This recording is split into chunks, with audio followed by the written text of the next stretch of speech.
तो खेसारी लाल यादव के एक और बवाल गाना का पोस्टर आ चुका है, जिस गाने का टाइटल है दीवाना बदमाश हो जाइए। ये गाना 7 महीना पहले आया था कंट्रोवर्सी के साथ, जो ऑडियो में आया था। इस गाने को चुरा लिए थे कोई, और बहुत जबरदस्त गाना होने वाला है। जिसका इस गाने का राइटर है, आप लोगों को पता है, अखिलेश बाबा राइटर है इस गाने का। और इस गाने गाए खेसारी लाल यादव, सोलो सॉन्ग है खेसारी लाल यादव के। और ये गाना 7 महीना पहले आया था, रील पे 1 मिलियन क्रॉस कर चुका था, और व्यूज में 5 मिलियन, ऑडियो में ज़्यादा 5 मिलियन से ज़्यादा क्रॉस कर चुका। बहुत ज़बरदस्त गाना होने वाला।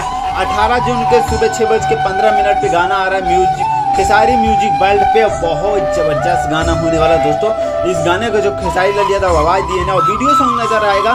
देखते हैं वीडियो सॉन्ग में कौन नज़र आता है, कौन एक्ट्रेस होता है। मुझे लगता है यामिनी सिंह ना हो, मैं यही कहना चाहता हूँ, यामिनी सिंह बस इस वीडियो गाने में ना हो, कोई और एक्ट्रेस हो, मजा आ जाए देख के। और बहुत ज़बरदस्त लेवल के गाना होने वाला है। ज़्यादा कुछ नहीं बोलता हूँ। Okay bye, love you. मिलता हूँ नेक्स्ट अपडेट में। इंस्टाग्राम के लिंक दिया है, मुझसे बात करना है तो इंस्टाग्राम पे जुड़ सकते हैं। Okay bye.